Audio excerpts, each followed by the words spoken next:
বেশ কিছুদিন থেকে কৈলাসহর রামকৃষ্ণ মহাবিদ্যালয়ের ভর্তি প্রক্রিয়াকে কেন্দ্র করে উত্তপ্ত কলেজ চত্বর। মেয়েদের কাছ থেকে কালচারাল ফি বাবদ 100 টাকা করে নেয়ার ঘটনাকে কেন্দ্র করে সৃষ্টি হয়েছে এই উত্তেজনা। এই বিষয়কে কেন্দ্র করে এসএফআই এবং এবিভিপির মধ্যে শুরু হয়েছে ঠান্ডা লড়াই। 23শে জুন এই বিষয়কে কেন্দ্র করে ছাত্র যুব ভবনে সাংবাদিক সম্মেলনের ডাক দেয় এসএফআই দল।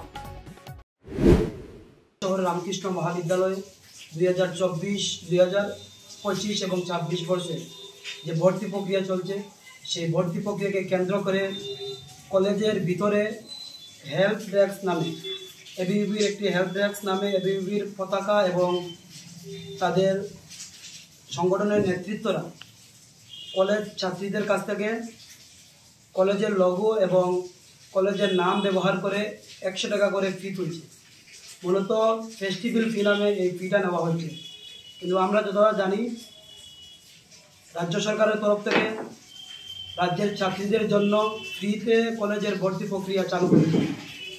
এই বিষয়টা আমাদের নজরে আসার পর আমরা এসএফআই কৈলাসহর বিভাগীয় কমিটি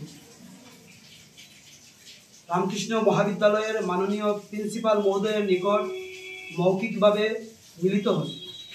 মিলিত হওয়ার পর উনি আমাদেরকে বলেন এই ব্যাপারে উনি কিছুই জানেন না। এমনকি গত 13/6/2025 তারিখে রামকৃষ্ণ মহাবিদ্যালয়ের নোটিশ বোর্ডে উনি একটি নোটিশ দিয়েছেন যে কলেজে তাকে কোনো মেয়েদের কাছ থেকে যাতে টাকা না নেওয়া হয়। তা সত্ত্বেও এবিভিপি কীভাবে কলেজের ভিতর থেকে সিসি ক্যামেরা থাকা সত্ত্বেও ছাত্রীদের কাছ থেকে টাকা নেওয়া হয়।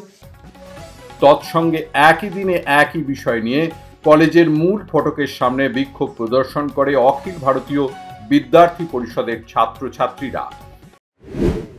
তো শনিবার আপনাদের সংবাদ মাধ্যমে আমরা সম্পূর্ণ কৈলাসহরে পৌঁছে দিয়েছি যে গত শনিবার অ্যাডমিশন চলাকালীন সময় চোরাই পথে সেবাইয়ের গুন্ডারা কলেজে ঢুকে এবং আমাদের কলেজ কাউন্সিলকে ভাঙচুর করে, পাশাপাশি আমাদের হেল্প ডেস্কেও ভাঙচুর করে। কিন্তু আজ শনিবার গিয়ে আজ সোমবার চলছে, এখন অবধি আমরা কোনো জবাব পাইনি। পাশাপাশি কলেজ প্রশাসন এই বিষয়ে কোনো হস্তক্ষেপ করেনি, কোনো পদক্ষেপ নেননি। পাশাপাশি আমরা দেখেছি যে ওনারা বিভিন্ন সংবাদ মাধ্যমে ছড়াচ্ছেন যে আমরা নাকি নাটক করেছি, ওনারা কোনো দোষী নন। আমাদের নবীন বরণের সময় যে আক্রমণ করা হয়েছিল আমাদের ঊনকোটি কলাক্ষেত্রে, সেই আক্রমণটা এই গুন্ডা বাহিনীর এসএফআই যে গুন্ডা সে করেছিল। আর তার ভিডিও আমরা গতকালকে তুলে ধরেছি, আমার এই ভিডিওর মধ্যে সেই কমেন্টটা করেছে। তো আমরা আজকে পুলিশ প্রশাসনের কাছেও এবং আমাদের অধ্যক্ষ মহোদয়ের কাছেও মেমোরেন্ডাম তুলে দেবো, যাতে যেভাবেই হোক এই গুন্ডাকে যাতে পাকড়াও করে, এসএফআইয়ের গুন্ডাকে যাতে পাকড়াও করে প্রশাসনের তুলে দেওয়া হয় এবং তার যাতে যোগ্য শাস্তি হয়। ধন্যবাদ।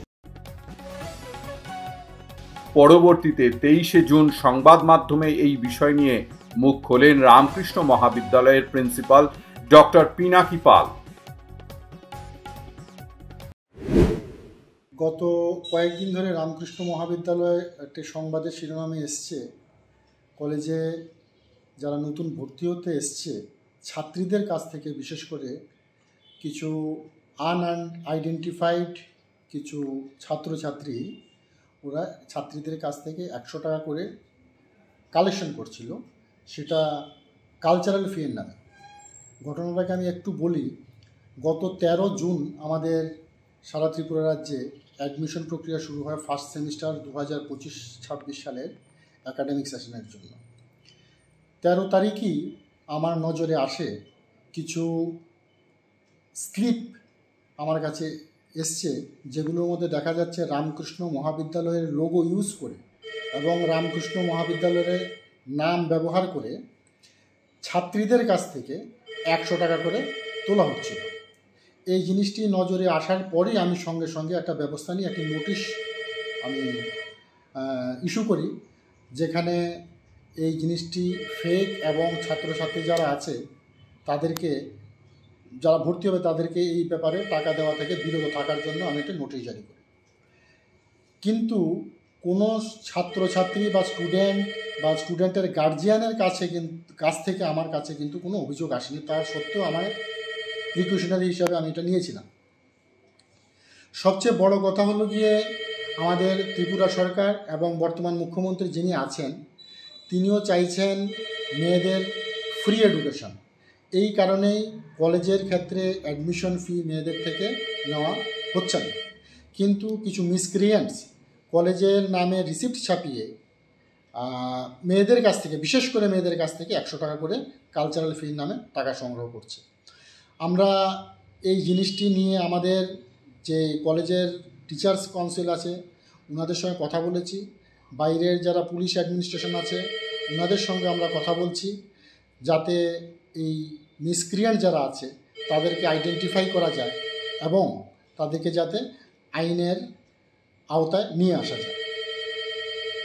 তাছাড়া আজকে আমার কাছে এবিভিপি ছাত্র সংগঠনের তরফ থেকে একটি মেমোরেন্ডাম দেওয়া হয়েছে, যেখানে ওরা উল্লেখ করেছে যে বাইরের থেকে গত শনিবার দিন কিছু ছেলেপুলে এসে তাদের হেল্প ডেস্ক ভেঙে গেছে এবং তাদের কাউন্সিল রুমও নাকি ভেঙে গেছে। এখন ওই মুহূর্তে আমি না থাকার কারণে এবং ছাত্রছাত্রী যারা অভিযোগ করছে ওরাও নাকি ওদেরকে চিহ্নিত করতে পারেনি। তো সেই ব্যাপারে যাতে লিগ্যাল অ্যাকশন নেওয়া হয় ওরা আমার কাছে মেমোরান্ডাম দিয়ে গেছে। আমি চেষ্টা করব পুলিশ প্রশাসনের সাহায্য নিয়ে, এবং আপনারা যারা মিডিয়া পার্সন আছেন আপনারাও যদি সাহায্য করেন তাহলে পরে সেই মিসক্রিয়েন্টগুলোকে আইডেন্টিফাই করে যাতে আইনের আওতায় নিয়ে আসা যায় সেই চেষ্টা কলেজ থেকে করা হবে। সর্বোপরি আমি এই কৈলাসহরবাসী এবং আপনারা যারা মিডিয়া পার্সন আছেন তাদেরকে সবাইকে অনুরোধ করব, এই ধরনের যারা অপপ্রয়াস করে এবং যারা মিসক্রিয়েন্ট আছে, যারা কলেজের সুনাম নষ্ট করতে চাইছে, যারা সরকারের সুনাম নষ্ট করতে চাইছে, যারা এই কৈলাসহরের সুনাম নষ্ট করতে চাইছে, তাদের বিরুদ্ধে আপনারাও আমাদের সঙ্গে এগিয়ে আসুন, যাতে আমরা কলেজটাকে আরও এগিয়ে নিয়ে যেতে পারি। ঘটনার জেরে তদন্তে নেমেছে কৈলাসহর থানার পুলিশ। Bureau report, voice 18।